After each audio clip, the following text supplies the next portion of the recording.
আমি BBA complete করেছি Tejgaon college থেকে। অবশ্যই কমফোর্ট ফিল মনে হচ্ছে আমার কাছে, কারণ স্টার্ট পয়েন্টে একটু কষ্ট।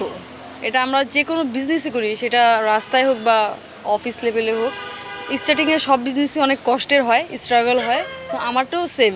আমি এটুকু বিশ্বাস করি যে না, এখান থেকে যদি আমি এখন আনকমফোর্টেবল ফিলও করি, একটা সময় এটি আমার কমফোর্ট জোন হবে। তবে অবশ্যই এখনও আমার কাছে কমফোর্ট জোন, কারণ যেটা আমি স্যালারি পাইতাম ওর থেকে ডাবল পাচ্ছি। তো এটি কমফোর্ট জোন হবে।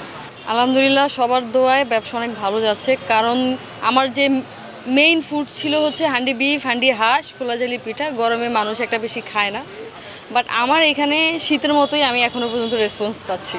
আসলে আমি প্রিভিয়াসলি একটা জব করতাম, তো সেখানে দেখা যাচ্ছে সবার একটা ড্রিম থাকে যে আমি এবছর ভালো পারফরমেন্স করেছি, দ্যাটস মিনস আমি একটু প্রমোশন পাবো বা আমার ইনক্রিমেন্ট একটু বেশি হবে। বাট কখনই এই ধরনের কিছু পাইনি।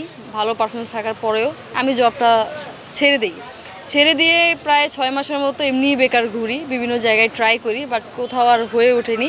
এরপরে চিন্তা করলাম যে না, আমি নিজে কিছু করব।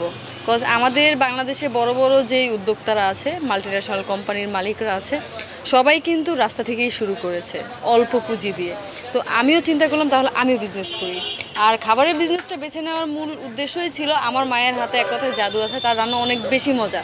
তো আমি চিন্তা করলাম তাহলে আমার মায়ের এই রান্নাটাকেই আমি ইউটিলাইজ করি।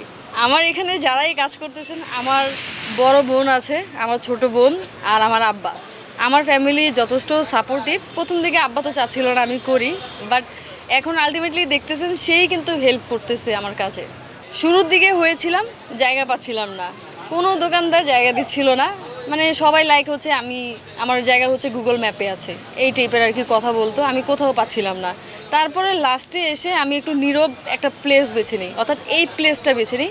এখানে কাস্টমার প্রথম দিকে নাই বললেই ছিল, মানে জমজমাট ছিল না, মানুষ নাই, একটা অন্ধকার। বাট এখন আলটিমেটলি আমি আমার খাবারের রেসিপির স্বাদ দিয়ে আর হচ্ছে ভালো একটা সার্ভিস দিয়ে, খাবারের কোয়ালিটি দিয়ে এখন প্রচুর পরিমাণে কাস্টমার পাচ্ছি। এই জায়গাটি এখন জমজমাট হয়ে গিয়েছে। দেখুন, শুরুর দিকে শুরু করেছিলাম 8,000 টাকা দামের একটা ফুড কার্ট দিয়ে। এখন আমি এটা 30,000 টাকা দামের একটা ফুড কার্ট। আগে ইনভেস্টমেন্ট ছিল হচ্ছে 40,000 টাকায়, এখন ইনভেস্টমেন্ট টোটাল দাঁড়িয়েছে 80,000 টাকা। দ্যাটস মিনস আমার বেড়েছে। তো আমার গোল একটাই, এই যে হাঁটি হাঁটি পা পা করে একদিন আমার একটা রেস্টুরেন্ট হবে। আমার কাছে টাকা ছিল না, তো আমার বান্ধবীর কাছ থেকে আমি টোটাল ফান্ডটা ধার নেই, লোন নিয়ে তারপরে হচ্ছে আমি এই বিজনেসটা দাঁড় করাই। ওই সময় আমার 40,000 টাকার মতো আর কি লেগেছিল। তবে আলহামদুলিল্লাহ, সবার দোয়ায় ভালো রেসপন্স পাওয়ায় আমি কিন্তু এখন ভালো একটা ফুড কার্ট দিয়েছি। কারণ প্রথম দিকে আমার ফুড কার্টটা ছিল ছোট্ট, খোলামেলা, মাত্র 8-9 হাজার টাকা দিয়ে আমি ফুড কার্টটা বানিয়েছিলাম। অর্থাৎ যেমন তেমন করে বিজনেসটা আমি রান করিয়েছিলাম। আর এখন হচ্ছে আমার ফুড কার্টটা একটু বড় হয়েছে, যেটা আপনি দেখতেই পারছেন। আর প্রথম দিকে আমার মেনু কিন্তু বেশি একটা ছিল না, হান্ডি বিফ, হান্ডি হাঁস আর খোলাজালি পিঠা, এই 3টা আইটেম ছিল। আর এখন আমাদের ভোলার ঐতিহ্যবাহী মহিষের টক দিয়ে লাচ্ছি থেকে শুরু করে আমি বিভিন্ন সিজনাল জুসগুলো রাখছি। আর সবথেকে বড় হচ্ছে আমার এখানে আমি চেষ্টা করেছি ইউনিক কিছু রাখার, সেটা জুস আইটেমে হোক বা হচ্ছে গিয়ে মেন ডিশে হোক। মেন ডিশে যেমন খোলাজালি পিঠাটা, এটা নোয়াখালী, চিটাগাং আর ফেনীতে খুবই পপুলার, ইউনিক। তারা কখনো স্বপ্নেও চিন্তা করেনি তাদের এই খোলাজালি পিঠা এভাবে রাস্তায় বিক্রি হতে পারে। আর সেকেন্ড থিংস হচ্ছে আমার মহিষের টক দইয়ের লাচ্ছিটা। তো এটাও কিন্তু আমার ঢাকা শহরে আমি নিজেও দেখিনি, তো বাট আমার এখানে পাওয়া যাবে। এই সম্পূর্ণ রেসিপি হচ্ছে আমার মায়ের। মা বাসা থেকে ম্যারিনেট করে দেয় বা সময় সাপেক্ষে হচ্ছে কষিয়ে দেয়, আর বাকিটা আমি এখানে প্রসেস করি। অর্থাৎ সে মেইন শেফ, আমরা হচ্ছি অ্যাসিস্ট্যান্ট শেফ। আর মায়ের হাতে অবশ্যই জাদু আছে, কারণ আমাদের এখানে সিক্রেট কোনো মশলা নেই, আমরা বাটা মশলা ইউজ করি। ব্লেন্ডারের মশলাতে দেখা যাচ্ছে যে ফ্লেভারটা পাওয়া যায় না, সেটা কিন্তু বাটা মশলায় পাওয়া যায়। আর সেকেন্ড থিংস হচ্ছে যে আমাদের পুরো ফ্যামিলিতে আমার মায়ের হাতে রান্না সবথেকে বেশি মজা। তো এখন পর্যন্ত ভালো ফিডব্যাক আছে, প্রচুর পরিমাণে রিপিট কাস্টমার। দেখা যাচ্ছে সন্ধ্যার সময় একজন কাস্টমার খেয়েছে, সে রাত 9টা বাজে আরও 2জনকে নিয়ে আসছে। আমার এরকমও রেকর্ড আছে।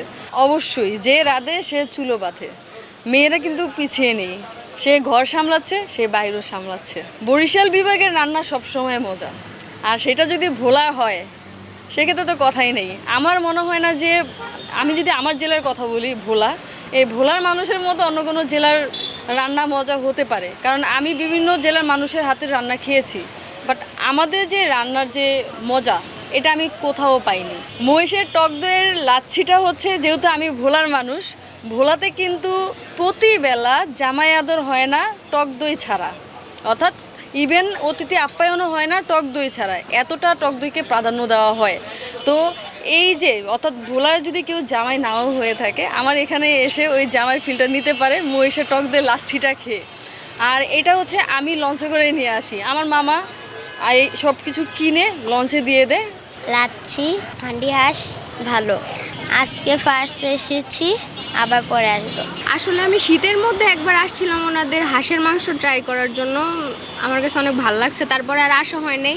আজকে অনেক দিন পর আসলাম, ফেসবুকে ওনাদের রিভিউ দেখি, তো ভাবলাম একটু ওই যে মহিষের টক দইয়ের যে লাচ্ছিটা ওইটা খাওয়ার জন্য মেইনলি আজকে আসা। চাকরি দিয়ে আমরা আমাদের প্রতিদিনের ছোট ছোট যেই প্রয়োজন, এই প্রয়োজনটা পূরণ করতে পারবো, কিন্তু আমি যদি বিজনেস করি, বিজনেস দিয়ে কিন্তু আমাদের ছোটোবেলা থেকে বেড়ে ওঠা যে স্বপ্নগুলো, বাবা মাকে নিয়ে, ফ্যামিলিকে নিয়ে নিজের কিছু ড্রিম থাকে, এই ড্রিমগুলো আমরা পূরণ করতে পারবো। চাকরি দিয়ে এখন যদি আমি চাকরিতে জয়েন করি, আমার স্যালারি ম্যাক্স হলে 25,000 টাকা হবে, বাট আমি এখানে ডাবল পাচ্ছি। আমার এটা লোকেশন হচ্ছে আগারগাঁ নতুন রাস্তা, পরিসংখ্যান ভবনের সামনে সোনালী ব্যাংকের একটা বুথ আছে, বুথের একেবারে সামনে হান্ডি বিফ, হান্ডি হাঁস, খোলা জালি পিঠা আর মহিষের টক দিয়ে লাচ্ছি নিয়ে আমি অবস্থান করছি।